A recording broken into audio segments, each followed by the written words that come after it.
everybody, and welcome to Take Control ADHD. It's a podcast. It's a podcast that we do about ADHD. It is. I'm going to do that again. You know what? Let's do it again. No, you should keep it. You think? Okay, well, then it is a podcast about ADHD, and it's an ADHD podcast on True Story FM, and I'm Pete Wright, and that there is Nikki Kinzer. Hello, I'm in the podcast. We're stumbling toward podcasting today, and this is the end of a glorious series, Nikki. Oh, Yes. the series is over on self-compassion, and we thought today might be a good opportunity. We used to do this. I think we did this for a little while on a lot of our series that we did. We just did these kind of recap reflection episodes. Yeah. We haven't done that in a while. This one seems like it merits a bit of a look back. It was a long series. Mhm. We had An a lot of important guests, an important one that appeared to resonate with folks. And we're doing all that so we can set up for laughs next week. We're talking improv and comedy next week. So stay with us. We'll get through a little more self-compassion, and then we're going to hang it up for a little while. I mean, Sounds we're going to good. try and remain self-compassionate, but Well, right. We're not It's gonna talk something about it we so just much. stopped doing. we're just going to stop being self-compassionate when the series ends. All right. Right. Before we do that, head over to TakeControlADHD.com. Get to know us a little bit better. You can listen to the show right there on the website or subscribe to the mailing list, and we will send you an email each time a new episode is released.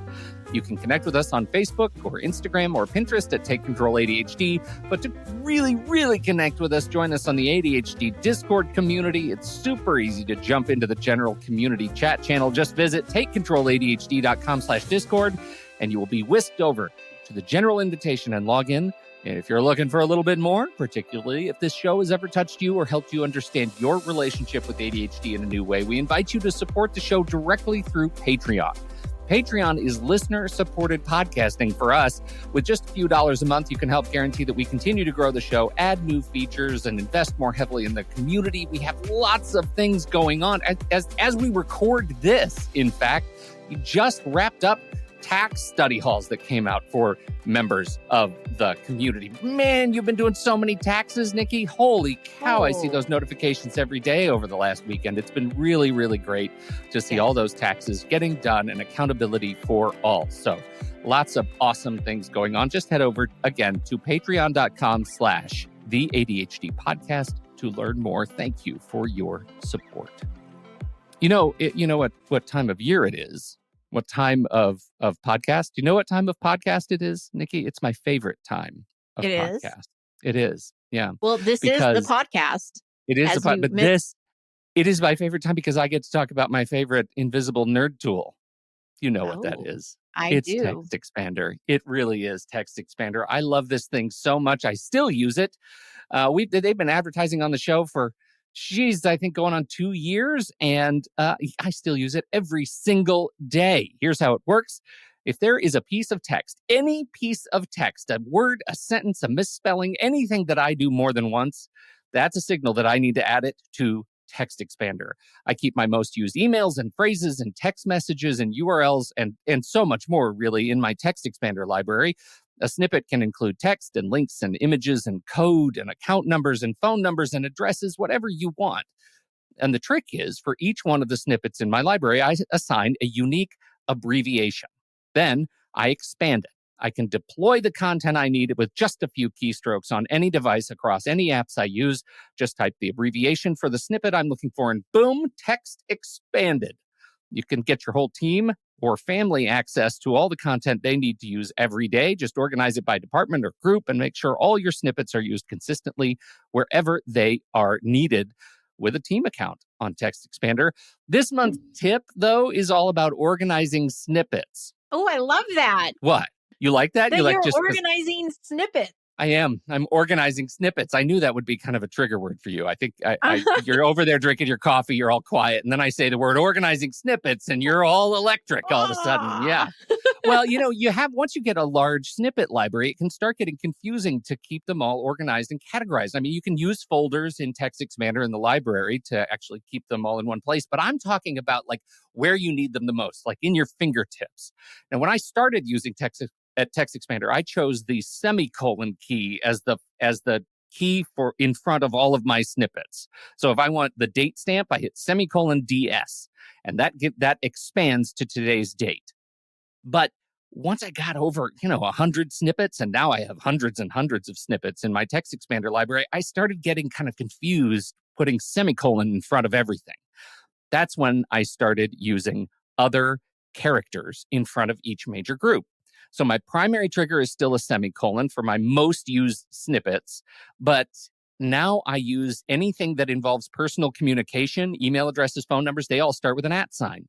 Anything related to money and finance, so account numbers, routing numbers, anything in there, those all start with, I bet you can guess what that is. It's a $. And anything that involves dates and times starts with that semicolon. Anything that involves math starts with an equal sign, just like Excel formulas. It's that easy. Text Expander is available on Mac, Windows, Chrome, iPhone, and iPad. And for listeners of the ADHD podcast, you can get 20% off your first year of service. All you have to do is visit takecontroladhd.com/textexpander.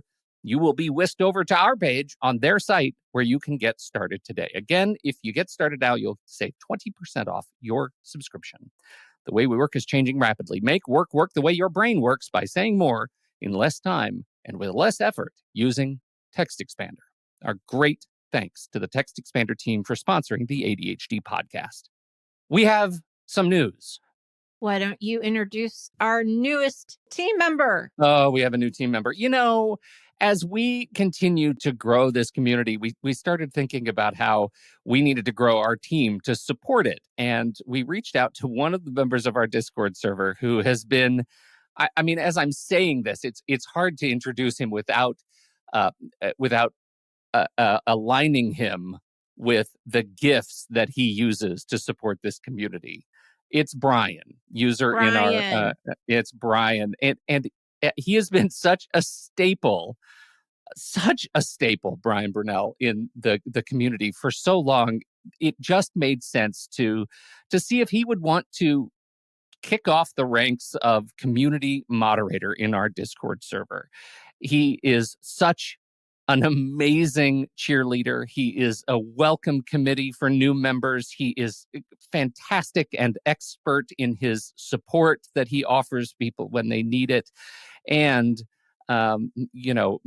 making his role in the community more official was just made so much easier because he was thrilled to hear it and to be invited to be a part of the team. So it just feels like such a wonderful match to get Brian in here working with Melissa to help continue to evolve this community and continue to offer all the great resources that that the community offers and connect people with what they need. So I'm thrilled that Brian's on board. We're all thrilled that Brian's on board, and he is the first official member of the TCA Discord Mod Squad.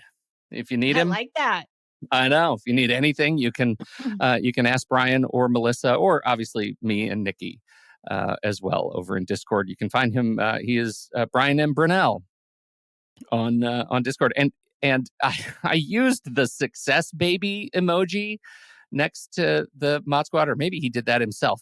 But I also posted the story of the success baby thing in the off topic. That was so good. If you're in the off topic channel, oh God, It was so heartwarming that kid has grown up. You'll have to put that in the show notes. Yeah, we should do that. It's such an awesome story. So our awesome welcome to Brian. We're thrilled that you said yes. Thrilled that you said yes. So now we got to talk about the book club. Yes, the ADHD book club is coming back next Wednesday, May 3rd. Enrollment opens for our next installment. We will be diving into one of my favorite books, Focused Forward by James Ochoa. It is such a great book, and I can't wait to explore the topics inside within a group setting. First time I've ever done this, so I'm very much looking forward to it. If you're interested in joining the ADHD book club, be sure to get your name on the wait list, and you'll be the first to know as soon as enrollment opens. You can find the wait list right now, or if we're open for enrollment, go over and enroll at takecontroladhd.com/book club to learn more. Outstanding. All right. I think it's time we dig into it. Yes. We've put it off long enough, Nikki. Let's reflect.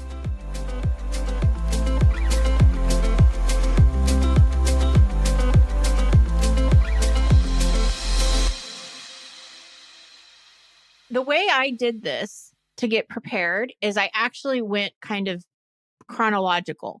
So I kind of looked at our episodes and thought, okay, what did I take from this? What did I take Sure. from this one? So that's sort of how it's set up. And I'll go ahead and start because the book that started this whole thing was the self-compassion workbook. And that is by dun, dun, dun, dun, dun. Kristen Neff and Christopher Germer. Kristen Neff has some great TED Talks and other resources on the website too. So definitely check it out. But the Mindful Self-Compassion Workbook, a proven way to accept yourself, build inner strength, and thrive. Loved this book. It was recommended to me by a client of mine. It is also a book that I would like to add to the ADHD book club at some point because It there are a seems lot of only appropriate that right. book be on the list. Yeah. Yes, this is definitely on the list. It's got a lot of different exercises and things that we could do together as a group. So I think that in this first episode, it was really just I think the awareness of the components, the elements of self-compassion that really struck with me because I never really looked at it more than just being self-kind.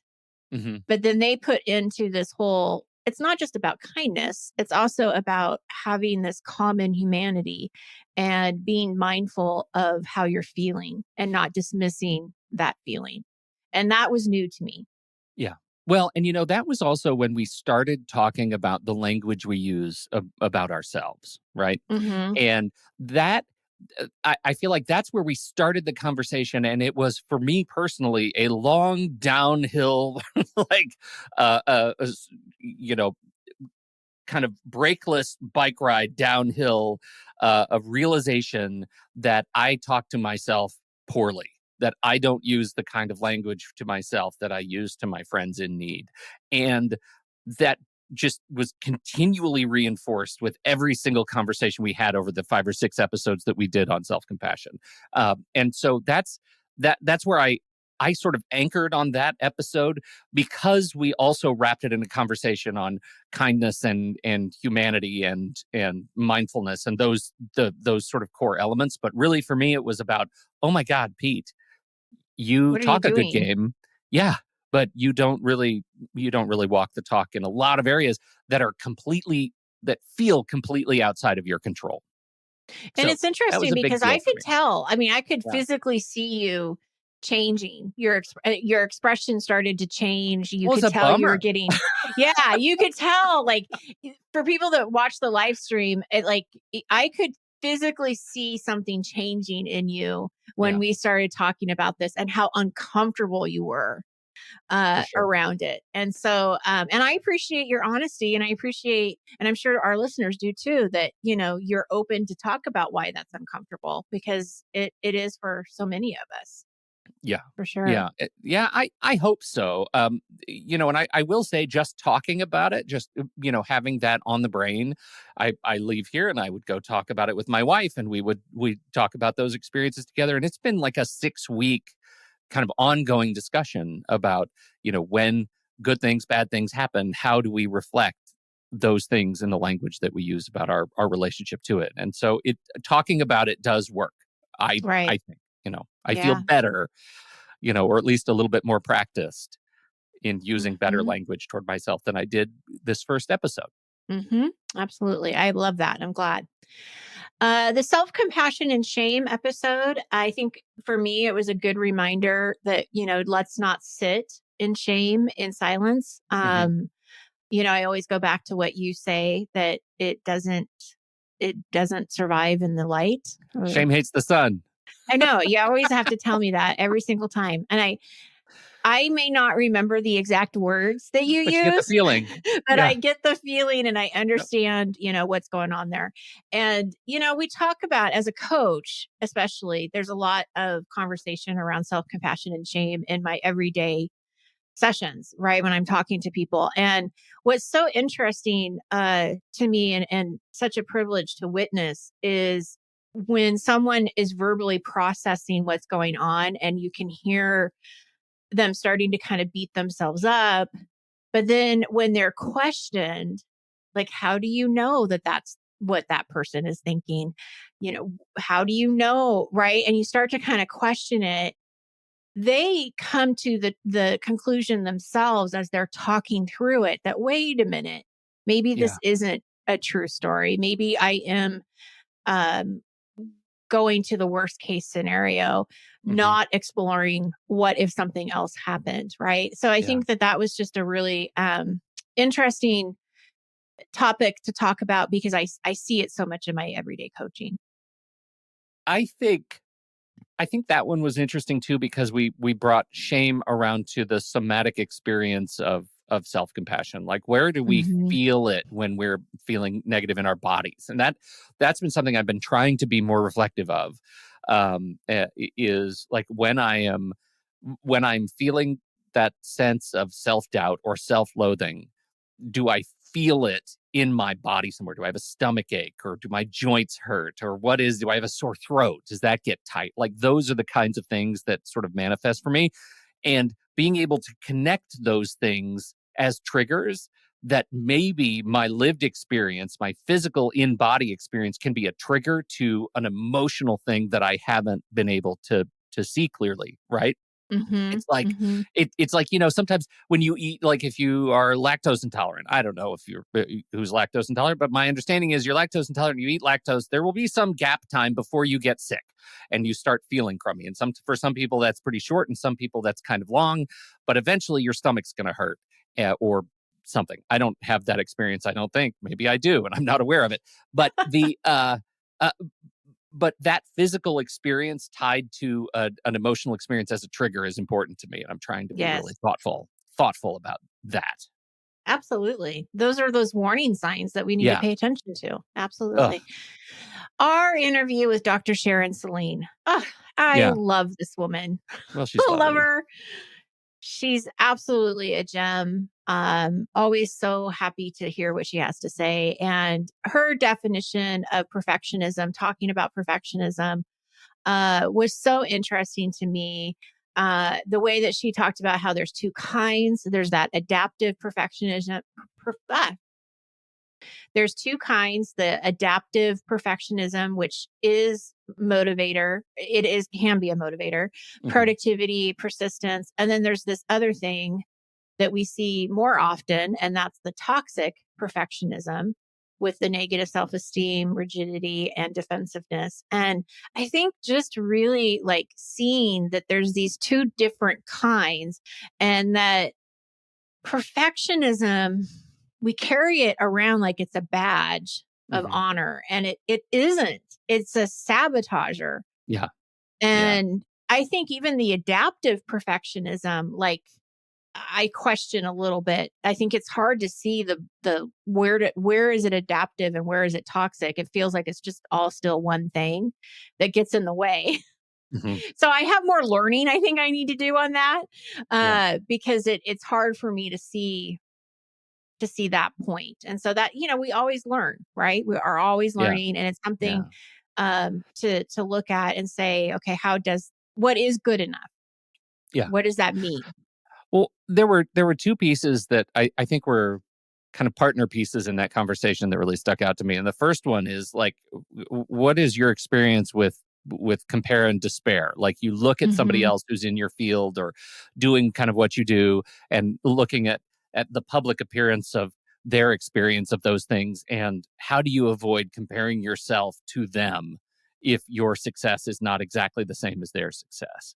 Right. And that's a form of self compassion, like a lack of self compassion that I think really struck me as something that I say I've worked that into my vernacular. Like when I'm doing that, I can call it out, use words, and say, "Oh, compare and despair. I need to work on that." But the other side of that is the just one thing, right? How do you use just one thing to turn what seems impossible into a daily practice related to self compassion, right? And we talk about like breaking down hard projects into their smallest atomic elements in order to get them Hmm. done. But she's using it in a little bit of a different a different context? What is the one thing that you can do that you can finish to your or to a potentially not perfect standard, but you can still call finished, and use that to, as my metaphor, the match in the darkness, to light up opportunity for you to continue to move forward without being so hard on yourself. And I really like that. So you know, this could just be my memory because it sucks right now. Can we say that? Can we say what that word? sucks? Yeah, Yeah. without being like rated. Oh yeah. No, Okay. you're fine. Because you bringing that up, I forgot about that piece of the conversation, which makes me think this is why we need to listen to podcasts more than once. Yeah, I right. recorded the podcast and I didn't remember that piece. Now that's my own issue, but still, it is such a good. I'm just glad you brought that up because Yeah. I forgot about that. And Yeah. just that one thing is a really important concept. And when you're talking about compare and despair, I did use her story about her skiing Uh-huh. with a couple of different people after we did the podcast. I shared it with I think it was Coaching with Nikki that we do monthly, and I think I shared it with the GPS group too. And how not to look side to side because that's not getting you Yeah. anywhere. Right. But you keep looking forward because that's where you're going. And then when you stop and look back, you can see how far you've come. Uh-huh. Yeah. That is Huge. so good. Yeah. For And I sure. think such an important message because I think so many people look at their past as such a negative thing, but now you Yeah. can look at it as no, look at how far I've come. And that's just beautiful. Love her. Right. Where'd we go from there? I don't. Was that did we go Oh, we straight to went to Casey? no, we went to self-compassion with all of the feelings. All the feelings. It started out to be sort of an anxiety. We wanted Yeah. to talk about anxiety because both of us Oh, have we're it. too good at that. We're so good at that. So we Um, expanded. that I we remember that decided now. to do all the feelings. And my biggest takeaway for this, because it was we were recording the show at the same time that I was leading a group on overwhelm with ADHD, and this had come up in our group. The biggest takeaway for me was labeling what it is that you're feeling. Mhm. And I think it is so important to identify, how am I feeling about this? Why am I feeling this way? Talking about it with someone else to kind of process the information and kind of be able to sit with it. And I got to share a personal story um where this happened. So my daughter went to prom last week but didn't really go to prom. Yeah. She did all of like the stuff beforehand. So her date came over, gave her flowers. They had a corsage. She had a boutonniere. They got all dressed up. They took pictures in the park. They're gorgeous. They had dinner, but they didn't actually go to the prom. Where did they go? They didn't do anything. That was They it. came That home was after it. dinner. Yeah, it was just like a date. It was like a date, but It was they a date. both decided not to go to prom for whatever reason. I don't know. I can't figure out Put a that put that 17-year-old. prom money toward a better dinner at least. Oh yeah, I Proms are mean, expensive now. I know they are. Well, in that evening, of course, everybody is posting their prom pictures of their daughters and right because Mhm. we have the daughters and the sons that are going to prom. So I'm seeing Right. all of these pictures and there was a group of girls that Paige was and it still is friends with from her high school and they were all together and they all went together. And it bothered me What did? seeing the picture. Why? That's what I had to label. That's what I'm curious about. Yeah, I had to sit with it. And this is exactly where this is a very good example of where I had to label this feeling of what is it that I'm bothered by. And I figured it out after kind of thinking about it. I think what bothered me is I felt like she was missing out on something with not being with her friends Hmm. because she doesn't go to high school with them anymore. She does online school. So she doesn't have the same Sure. relationship as she used to. And Right. so there was a piece of me that felt like, oh, she should have been in that picture. And then there was another picture of all of the moms standing next to the girls. And I know these girls. I've known them since they were in Yeah. elementary school, and I know all of their moms really well. Yeah. And there was a piece of me that's like, I should have been in that picture with my daughter. So, yeah. Did your daughter have any of those same feelings? No, because this is the thing. This is why, Yeah. like, That was her because choice. It was a conscious it was her choice. choice, and she could have gone because any one of those girls would have invited her and added them as her guest. They Mhm. weren't going with dates, it was just going with girls. So she could have gone if she wanted to. They would have welcomed her. So Mhm. she even said to me, like, it's not like I'm being left out. I wasn't being left out. Yeah. But that doesn't matter what It she doesn't thinks. matter. Right. It's what Lizard I'm brain takes feeling. over. Right. I was Yeah. feeling sad. I was feeling like not I had anxiety around, oh my gosh, does she have any friends? Like, I had all of these things. And this is what anxiety does, right? It Yeah. makes Right. you think about something's been triggered, and I'm feeling really bad about it, and I have a lot of worry around it, and I seriously had to, like, think about it, label it, and then figure it out and say it out loud. Like, this is what it is. Not But her problem, did it's you say it mine. to her? Did you say it to her? Well, she'll probably hear it on the podcast. I did ask her, Yeah. how she felt. I'm like, "Are you okay? Like, how do you feel when you see this picture?" And, she just said what I already told you. Like, Yeah. she could have gone. It wasn't Yeah. and she wants to go next year. She really didn't want to go to prom. And even the person that asked her to do the dinner, he first asked her if she wanted to do the pictures and Mhm. everything, and that if she wanted to go to prom, he would get tickets, but he really didn't. And she was like, I don't care if we go or not. And he's an introvert, so he didn't really want to go because he was Yeah. an introvert and he doesn't like the whole But social he's able scene. to have a nice date out of it. He wanted, yeah, Yeah. and they're really good friends. They don't like each other. It wasn't Mhm. romantic. And we were also thinking that that's probably why he asked her in the first place, was because there wasn't any pressure, Yeah. because they're Right. really just friends. But Sure. anyway, that was a total side story. But I just think it's important, like, you got to figure out what your feelings are. And Yeah. I decided not to look at social media for the rest of the weekend because it bothered Yeah. me, you Yeah. know? Yeah, just as an aside, and I'm not advocating this for anybody else, but I can tell you my experience with the world has been vastly better since I straight up deleted my Instagram account. Yeah. Uh, I just not even There is represented something on the to that, platform. Pete. I Yeah. totally agree. I think for me, the big takeaway is just continuing to talk about how all these emotions come in a zigzag, not a straight line, and they loop to loop, and they come back and bite you when you think you're finished with them. And continuing to be aware of that and remind yourself that emotions, difficult emotions in particular, are anything but linear is, wow, just something I have to continue to say because I'm Yes. surprised every time. Yes. I know. Yep. It's a good reminder. So, Our interview with Casey Dixon, again, another guest mhm. that I absolutely adore. And I always get to see her once a year at the ADHD conferences, and it's always such a joy. Uh, you know, she had some great perspective around coaching, around high achievers, and how self compassion, the lack of it, can kind of get into burnout and all of the different things that she was saying.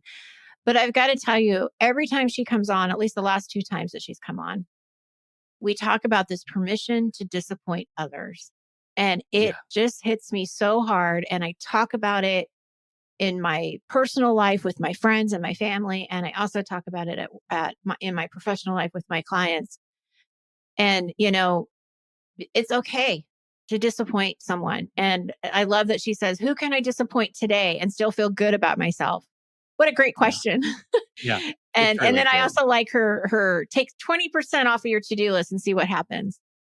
Yeah. It's Well, great. and that was when we started talking about our new favorite organizing tool, our task tool, Tick, and how it has a won't do list. And I've started dragging things to the won't do list. And I love it so much because you can't even check off the box. It turns into a square through the box. Like there's nothing you can do. It's grayed out. You can see, oh, today I won't do this thing. And you can't interact with it. It's my favorite thing in the world. So That's funny. I did not know how delighted I would be with that feature, but it turns out I'm pretty delighted.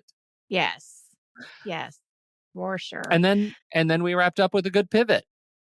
Stop, drop, and roll, baby. Yeah, that's right. You got to roll with the punches. Stop, drop, and roll. Pivot. Yeah. Pivot. Pivot. Yep. And I think we learned in the chat that a lot of people have real problems with the Gellers. Monica Yes. and Ross. That was Yes. the thing that was a thing I did not expect out of that conversation, is just how many people have issues with Monica in particular and Ross. Which is so funny and I love, and it's so I know. ADHD-like to go and look at the chat after the recording, and the whole thing is about the cast of Friends. Yeah. You gotta love I it. know. My favorite. My favorite. But yeah, that was definitely a fun show, and definitely need to listen to it. So we have some listener feedback. Yeah, we had some people who said some things about the show. Do you want to take turns? You want to swapsies? Sure. Well, one of the things that is on here, this was a member of GPS. They recommended a book from Brene Brown, which we love Brene Brown, and it is called Atlas of the Heart. And I've been reading it. I just started it. And one of the things that I've already learned, which really wraps into what you were saying about feelings not being linear, is disappointment is connected to fear, expectations, she really digs into this is what you're feeling.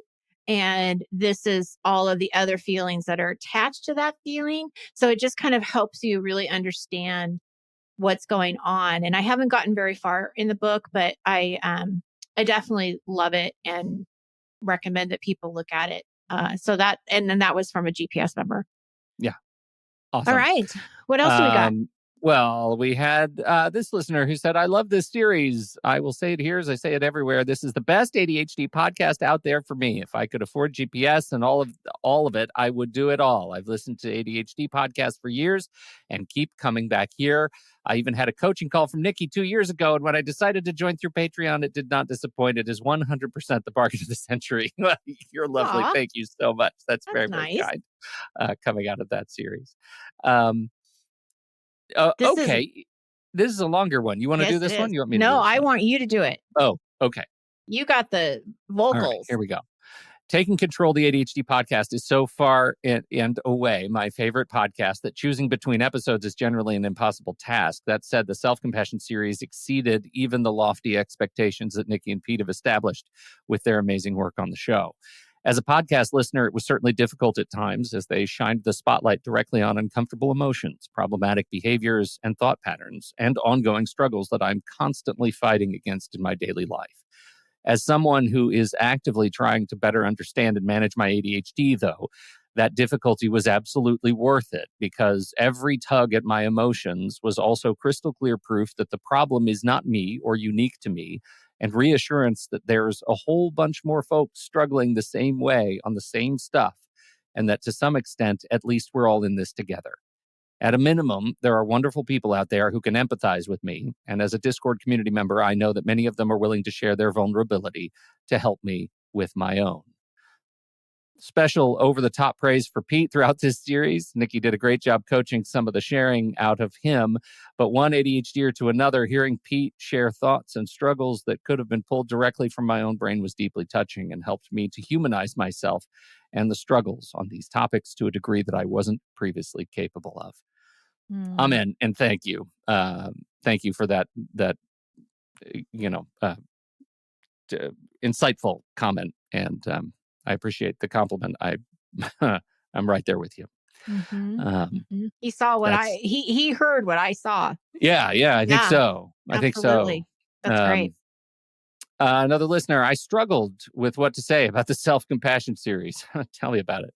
I was going through some stuff personally that made me feel convicted. I'm going to say conflicted. I spent time crying, but it helped me heal. It helped me make the avoided phone call. I'm holding on to talking to myself like a 3-year-old with a skinned knee. Oh, Oh, hallelujah. oh, Yes, that's that's so great. really That came wonderful. from Sharon Celine, right? Yep, that was Sharon, and what a great. I can't believe neither one of us brought that up. That was such a great, a great way to talk to yourself, specifically when we're already talking about how hard we are on ourselves. Yes. I love the visual of that 3-year-old with a skin knee. That's wonderful. The self-compassion series is another home run from Nikki and Pete and their guests. I heard so many things that resonated that I gave up trying to write them all down and practiced letting go of my own need for perfection by simply listening and absorbing without judging myself for not being able to capture everything in a neat, tidy little note-taking system. Very meta. So thanks to you two and this community for continuing to remind me that we are much more than our own limiting beliefs. They still pop up and are a constant companion, but I'm learning to recognize them as my annoying friends instead of trying to get rid of them altogether. And that change in perspective has been huge. Mic Oh, drop. that's so wonderful, right? That's awesome. That's great. Really, really wonderful. Thank you, everyone, for your feedback. Yeah, so relieved that this hit home for people listening as much as it did for me kind of experiencing it. I think that's my big takeaway. So thank you, everybody. Thank you, Anything everyone. I think we're good, right? I think we're good. We're closing up shop on self-compassion for now. That's right. For now. I'm sure it will come back. Yes. Oh, yes, we will. Well, in every show, we hope that there's some self-compassion intertwined in it. And we sure appreciate all of you for downloading and listening to this show and for submitting your feedback. That's really, really great. Thank you for your time and attention. And don't forget, if you have something to contribute about the conversation, we're heading over to the Show Talk channel in our Discord server, and you can join us right there by becoming a supporting member at the deluxe level or better. On behalf of Nikki Kinzer, I'm Pete Wright, and we'll see you right back here next week on Taking Control, the ADHD podcast.